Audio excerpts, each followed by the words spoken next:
Salam saudara dan saudariku yang saya kasihi dalam nama Tuhan kita Yesus Kristus. Kita jumpa lagi dalam renungan hari ini.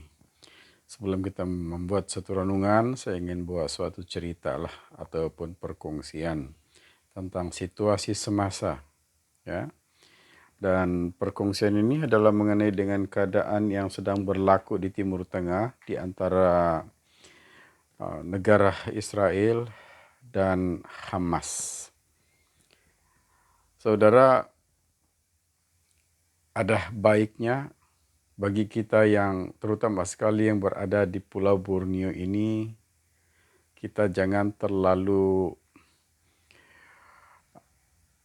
memberi pandangan ataupun mengikuti apa yang diceritakan ataupun apa reaksi, maksud saya sebenarnya, apa reaksi pemerintah kita. Tapi adalah lebih baik kita berdiam diri. Dan bagi Anda yang percaya akan Yahweh itu sendiri, adalah sebaik-baiknya kita berdoa.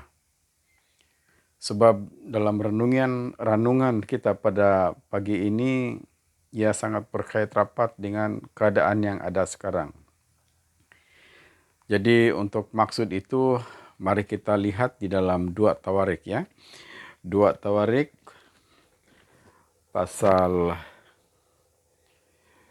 2, ya. 2 Tawarik pasal, 2 Tawarik pasal 20 ayat 12, ya.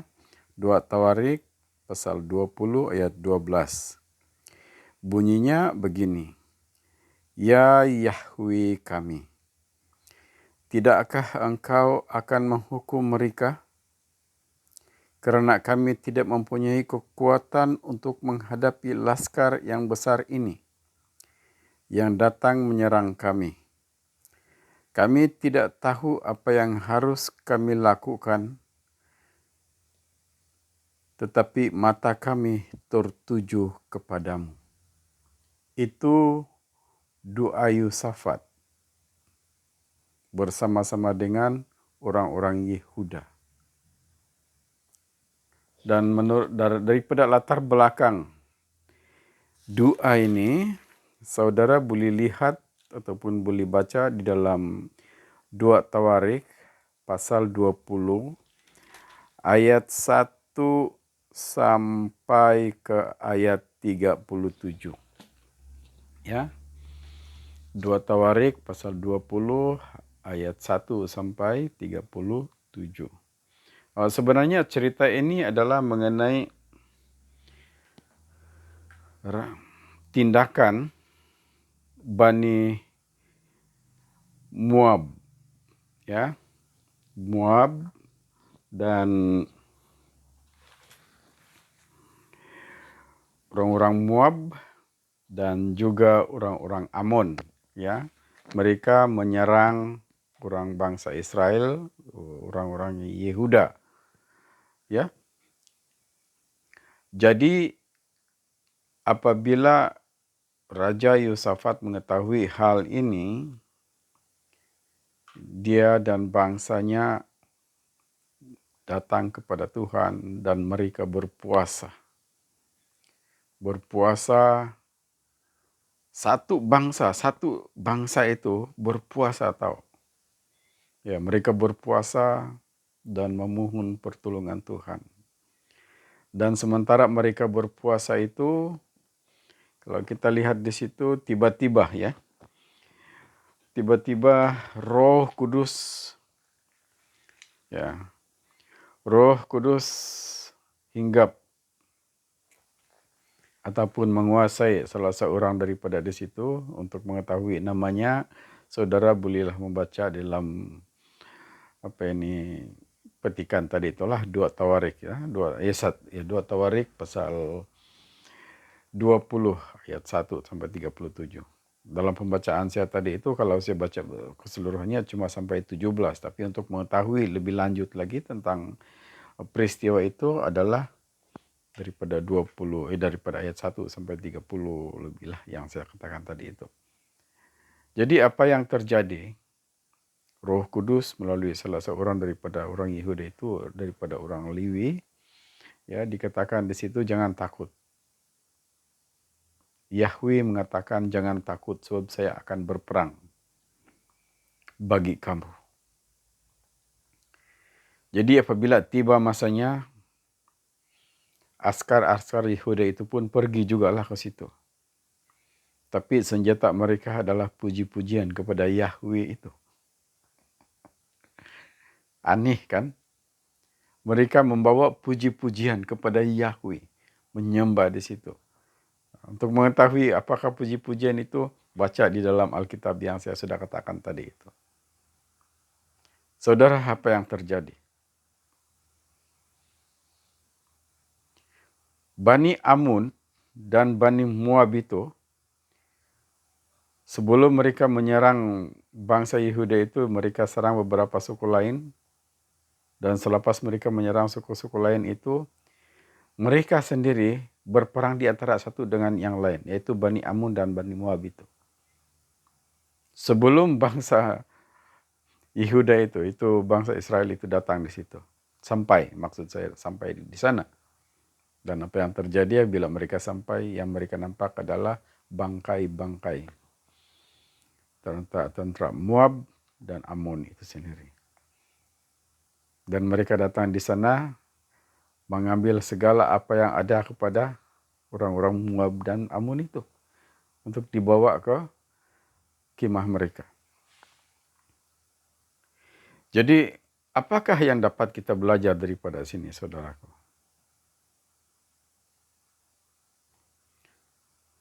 Kalau yang saya dapat belajar adalah jangan takut.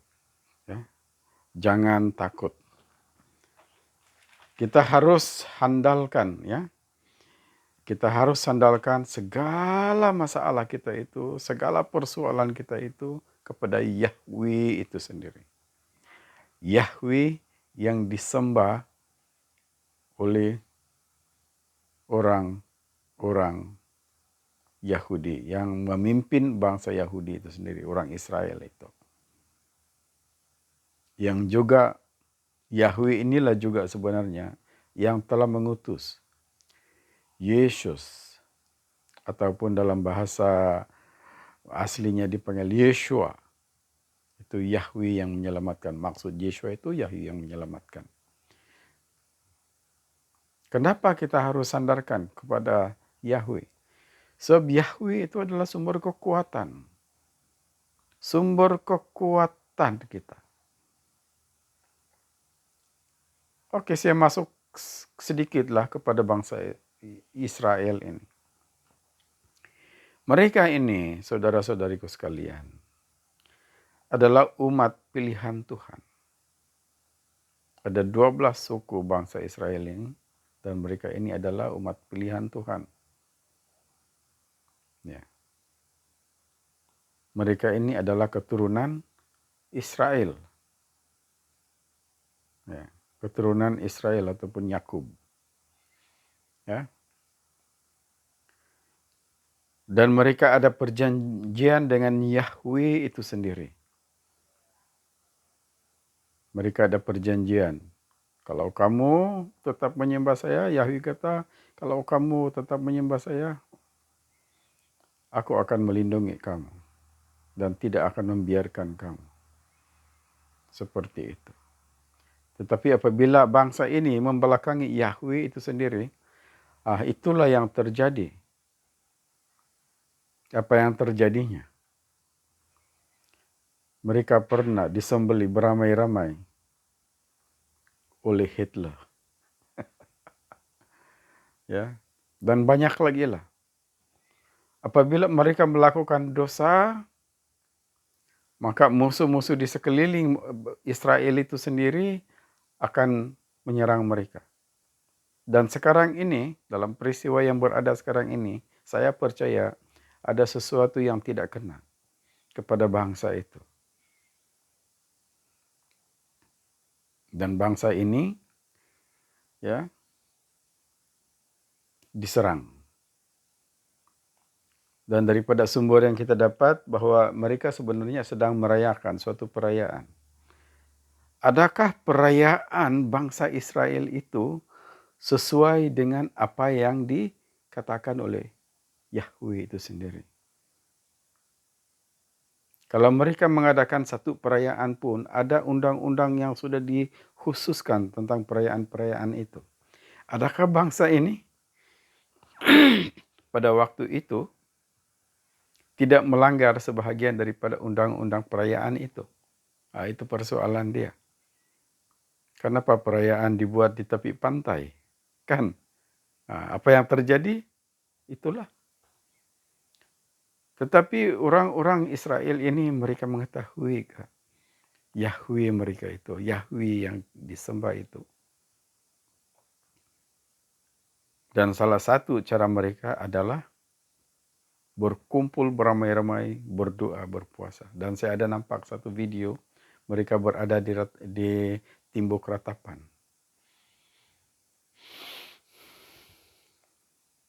Mereka cepat-cepat meminta ampun akan dosa satu bangsa itu.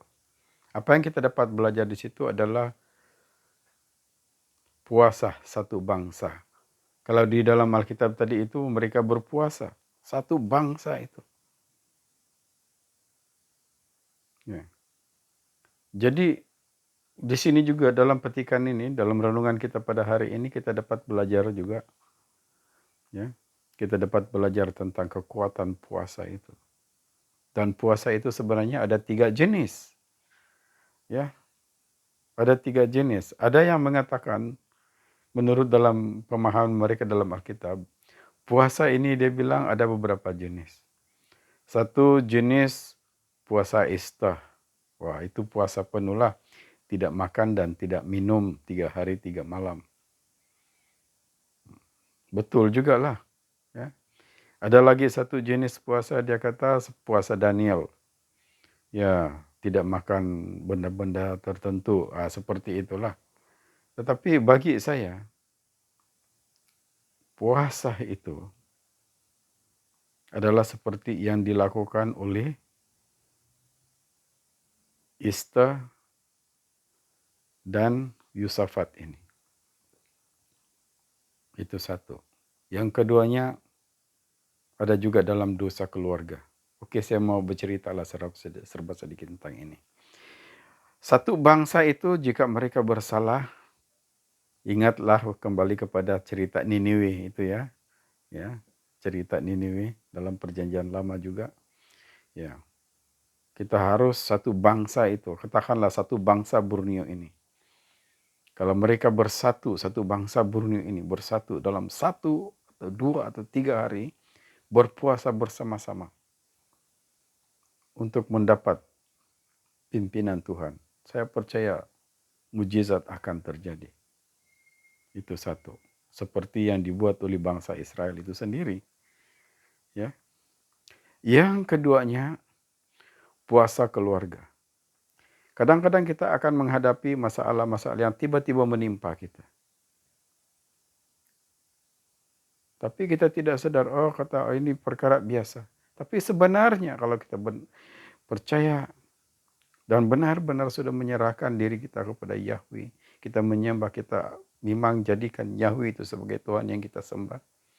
Tetapi tanpa kita sadar, saya sudah nyatakan ini di dalam video saya sebelumnya, ada 10 jenis dosa. Mau kena review balik lah itu kan.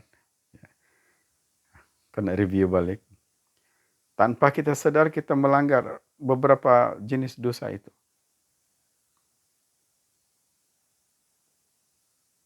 Jadi apa yang harus kita buat? Dalam satu keluarga itu harus berkumpul. Tidak apa. Kau punya anak ada di Semenanjung, ada di luar negara. Kau tinggal di Sandakan. Kau punya anak keluarga yang lain berada di kampung, berada di kota Kinabalu dan sebagainya. Tapi kita, Yahweh itu sendiri sudah memberikan kita alat-alat yang canggih. Saya percaya sekarang ini, setiap keluarga ada dia punya kumpulan WhatsApp bahkan. Ya. Jadi nyatakan di situ, oke, sekian hari kita akan berpuasa begini, begini, begini, begini. Apabila kita berpuasa, kita rendahkanlah diri kita di hadapan Yahweh itu. Dan meminta pertolongan, meminta pengampunan. Ya. Dan memohon supaya Yahweh itu sendiri memberitahu kita apakah kesalahan di dalam keluarga kita itu. Ambillah masa itu. Saya ada pengalaman lah seperti ini. Dan kebetulan mendiang ayah saya adalah bukan saja bapak saya secara jasmani, tapi dia adalah bapak rohani saya. Dan saya beritahu dia. Dan kami berdoa, berpuasa. Akhirnya saya mendapat tahu dosa keluarga saya. Dalam keluarga, dalam rumah tangga itu sendiri. Ya. Jadi sekarang itulah. Kita kena, kalau kita mempunyai tekanan ataupun beban di dalam keluarga kita usahakanlah untuk merendahkan diri di hadapannya. Itu adalah puasa keluarga. Ya. Puasa yang ketiga adalah puasa pribadi. Puasa pribadi ini tidak apalah orang lain tidak tahu apa yang telah kita lakukan. Ya. Ataupun kita ada perselisihan dengan orang lain. Lalu orang itu menggunakan dukun, bumu, untuk mengguna-guna sama kita. Ini perkataan guna-guna ini sangat populer kan. Ya. Tapi kalau saudara dekat kepada Yahweh itu, dia akan beritahu kita. Dan serangan-serangan daripada setan yang digunakan oleh bumu untuk menyerang kita itu memang kita dapat sadar. Kita akan dapat rasakan sesuatu dan akan diberitahukan oleh Ruh Kudus itu sendiri kepada kita. Ruh Kudus cuma beritahu. Tapi tindakan itu terletak di tangan kita. Maka kita perlu berdoa. Sebab itu Yesus mengatakan, ini tidak boleh kalau bukan berpuasa 3 hari dan 3 malam. Coba saudara lakukan. Kalau saudara mendapat serangan secara pribadi seperti itu, berdoa dan berpuasa selama 3 hari dan 3 malam. Menyembah Yahweh itu sendiri. Pusatkan seluruh pemikiran, akal budi dan kekuatanmu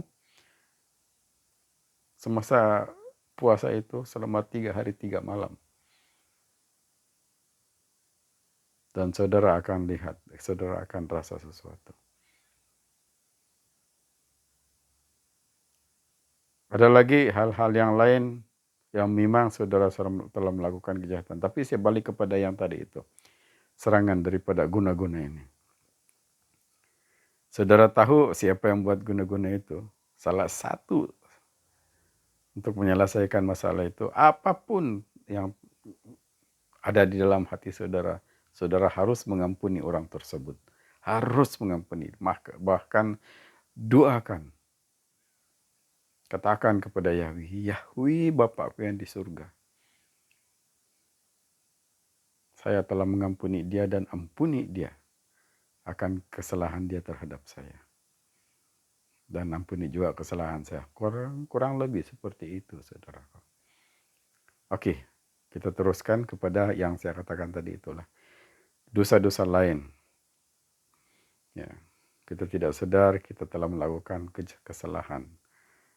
Balik kepada 10 jenis dosa tadi itu. Ya, yang saya katakan di dalam video saya sebelumnya lah. Ya, kita periksa diri kita dan kita berdoa, berpuasa secara pribadi. Sama ada 1 hari, 2 hari, 3 hari, dan sebagainya lah. Sampai beban ataupun dosa itu sudah keluar ataupun sudah terlepas daripada saudara. Jadi itulah, kalau kita mau terselamat, terhindar, kekuatan kita adalah Yahweh itu. Yahweh adalah sumber kekuatan kita. Dan dialah tempat kita mengadu, mendapat pemulihan. Jadi itu saja saudaraku, kiranya firman Tuhan renungan pada hari ini, Roh Kudus itu sendiri akan memimpin, membuka mata hati saudara, dan berbicara menjelaskan segala kekurangan yang ada kepada saya dalam memberikan renungan hari ini. Roh Kudus kiranya akan menambahkan ataupun menjelaskan kepada saudara sehingga kita mendapat berkat bersama-sama. Tuhan Yesus memberkati saudara. Amin.